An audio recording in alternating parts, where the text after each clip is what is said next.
Magandang araw kaibigan. Welcome ulit sa Pinoy Recaps. Ang pelikulang ibabahagi ko ngayon ay ang American action thriller movie na Extraction Part 1 na ipinalabas noong 2020. Si Tyler ay dating membro ng Australian Special Forces na ngayon ay naging mercenary na. Isang araw, nadatnan niya sa kanyang tinitirhan ang partner niyang mercenary din na si Nick. Pinaalam sa kanya na may trabaho umano sila sa Dhaka. Kinidnap umano ang anak ng Mumbai drug lord na si Ovi Jr.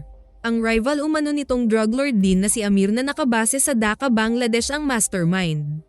Bago umalis si Nick, sinabihan siya nito na wag nang pumunta sa meeting point kinabukasan kung lasing na naman siya. Siya naman si Saju ang head ng security ng Indian drug lord. Ito ang nag-hire sa mercenaries para iligtas si Ovi dahil kung hindi, anak naman niya ang magiging kapalit. Nang sumunod na araw, nasa Dhaka na ang team ni Tyler at Nick. Dito na sila nag-final meeting para sa gagawin nilang rescue sa kanilang kliyente. Ilang oras ang lumipas, nakipag-communicate sila sa mga kidnappers para makita nilang buhay pa ba ang bata.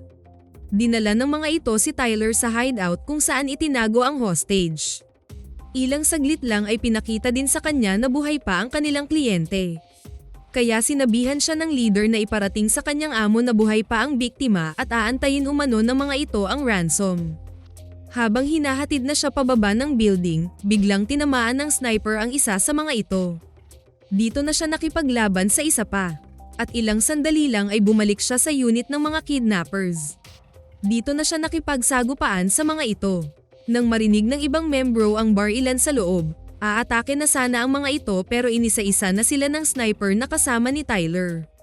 Marami ang nakalaban ng mercenary pero naitomba din niya ang lahat. Kasunod nito ay pinakawalan niya sa pagkatali ang biktima at tagumpay silang nakalabas. At sa trunk niya pinapasok si Ovi para walang makakita dito.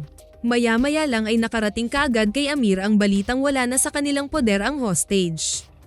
Kaya sinabihan niya si Colonel Rashid na i-lockdown ang buong lungsod at kunin nila ulit ang anak ng kanyang karibal.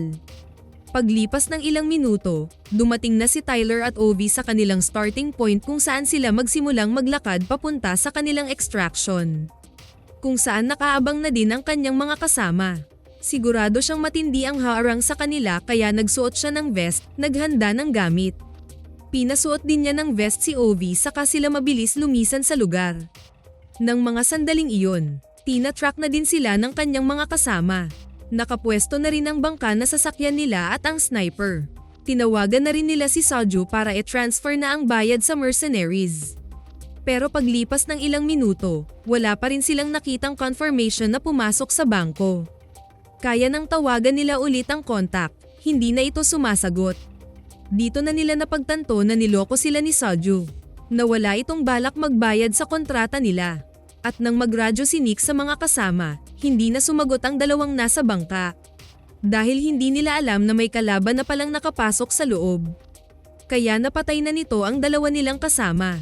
At sumunod sa mga ito ang sniper. Kasunod nito ay nadetect din nila sa satellite ang paglapit ng dalawang police speedboat sa kinaroroonan ni Tyler at Ovi. Kaya tinawagan agad ni Nick ang lalaki na patay na ang mga kasama niya sa extraction. May parating na mga pulis at siguradong may ibang taong nakakaalam sa kinaroroonan niya. Dahil dito, mabilis silang tumakbo palayo ng binatilyo. Natunton na rin ng mga pulis ang bangka at may dumating na din na helicopter. Nakita na sila ni Saju kaya humabol na ito sa kanila. Tinawag nito si Ovi pero hindi niya ito pinayagang bumalik ng ganon-ganon lang. Tumakbo sila pabalik sa iniwang sasakyan. Mabilis silang lumayo kay Saju pero sumalubong na pala sa kanila ang mga pulis.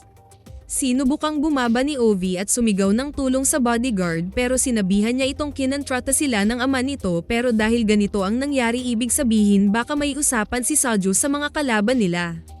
Dagdag niya na kung gusto nitong mabuhay, magtiwala lang ito sa kanya. Marami ng pulis ang humahabol sa kanya pero inisa-isa itong ineliminate ni Saju. At nang wala na silang matakasan, inatrasan niya ang sumusunod na kalaban at pumasok sila sa isang residential building. Dahil marami ng pulis ang dumating, tumakas na rin si Saju sa mga pulis. Kasunod nito ay ang malapitang encounter ni Tyler sa mga kalabang sumusunod sa kanila.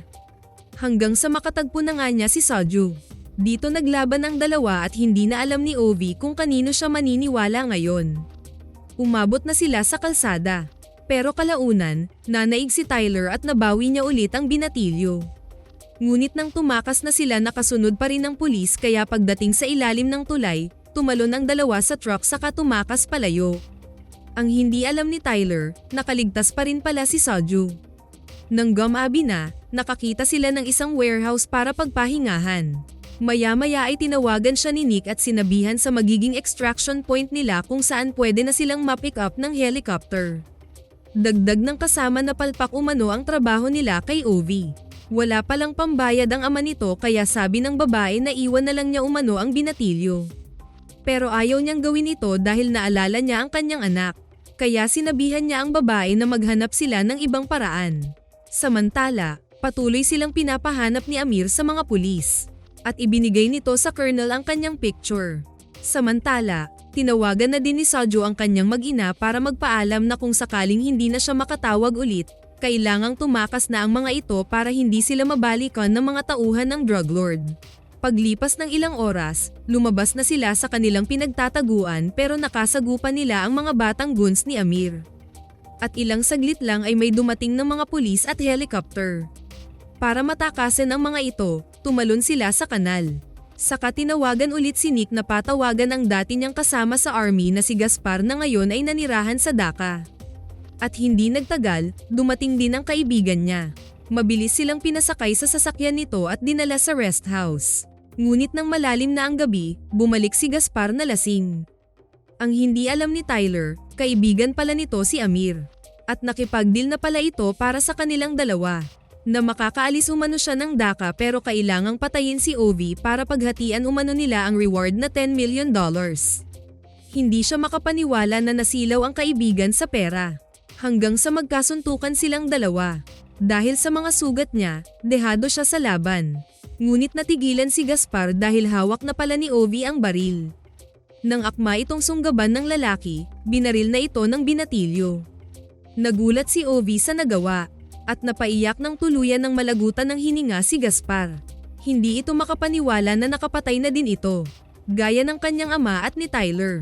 Kaya biglang napayakap ang binatilyo sa kanya. Kasunod nito ay tinawagan ni Tyler si Soju. Napagtanto niyang hindi kaaway si Soju kaya magtulungan sila para makalabas sila ng Dhaka. Bago sumikat ang araw kinabukasan, nagkita silang tatlo. Kailangan umanong mailigtas nito si Ovi dahil kung hindi, papatayin ng drug lord ang pamilya nito. Kaya sinabihan nito ni Tyler saan mag-aantay ang mga kasamahan niya. At susubukan niyang sa kanya ma-focus ang atensyon ng mga kalaban para ligtas na makatawid ang binatilyo. Ilang minuto ang lumipas, pagdating nila sa unang checkpoint, pinasabogan niya ang mga pulis at niretrat ang mga ito para makalusot ang sasakyan ng dalawa. At hindi agad siya nakasunod dahil nilusob pa siya ng mga pulis. Ngunit bago dumating sa tulay, isa na namang checkpoint ang nakaharang kaya masyado ng matrapik. Dahil dito, walang nagawa si Soju at Ovi kundi maglakad. Nang mga sandaling iyon, papunta na rin sa kabilang side ng tulay ang grupo ni Nick para salubungin ang binatilyo at si Tyler. Maya-maya lang ay nalusutan ng dalawa ang checkpoint pero napansin sila ng isang opisyal. At kalaunan dito na napalaban si Soju. Samantala sa di kalayuan, pinagmamasdan ni Amir ang nangyayari sa tulay. Para umano masigurong hindi sila malusutan, pinadagdagan nito sa colonel ang mga tauhan sa checkpoint. Habang hindi naman nauubusan ng kalaban si Tyler habang patungo na ito sa tulay na kinaroroonan ni Soju at Ovi. Pinatago ng lalaki ang binatilyo sa isang bus at nag-iwan din ito ng radyo para kontak niya dito. At dito mag-isang niretrat ni Soju ang helicopter. Pero nang mga sandaling iyon, dumating na din ang grupo ng mercenaries sa kabilang dulo ng tulay at tinamba ng mga ito ang mga nakabantay na pulis. Pinaputukan din ni Nick ng RPG ang helicopter kaya nailigtas nito si Soju. Sa wakas pagkatapos mapasabog ni Tyler ang armored car, nakarating na din siya sa tulay. Nakaabang na naman dito ang sangkatutak na kalaban. Patuloy din ang pakipaglaban ni Soju sa gitna ng tulay. At parating na rin ang helicopter ng mercenaries. Marami pang naitamba si Soju bago ito tinamaan sa ulo ng sniper. Natuwa naman si Amir nang makita ang pangyayaring ito. Ilang saglit lang ay nadali din ng sniper ang piloto ni Nick kasama pa ang ilang tauhan. Kaya hinanap na ito ng babae. Ngunit bago pa niya ito nakita, tinamaan pa nito si Tyler sa likod. Pero bago pa nito matamaan ulit ang lalaki, nakita na ito ni Nick. Habang umaabante na ang mercenaries palapit sa kanila, nakita na rin siya ni Ovi. Sinabihan niya itong tumakbo patungo sa helicopter. Napaiyak itong iniwan siya. Sinalubong ng mercenaries ang binatilyo. Ngunit naiwan pa si Tyler. Nang humarap na ito sa kanila, napangiti si Nick pero tinamaan din pala ito sa leeg ng binatang goons ni Amir. Dahan-daang naglalakad si Tyler sa tabi ng tulay. Nang makitang ligtas na si Ovi sa kamay ni Nick, nagpahulog na ito sa ilog. Napanganga sila sa nangyari kay Tyler pero mabilis na rin nilang nilisan ang lugar. Habang hindi nakapagsalita si Amir na natakasan sila ng kanilang hostage. Paglipas ng 8 buwan, napatay ni Nick si Amir sa isang restroom. Samantala, nagpraktis namang magpigil ng hininga ni Ovi sa isang swimming pool. At nang umahan ang binatilyo, isang lalaki ang may hawig kay Tyler ang nakita niya sa di kalayuan. Sana nagustuhan niyo ang pelikulang ito. Maraming salamat sa inyong panonood. Kita-kits tayo sa susunod na video.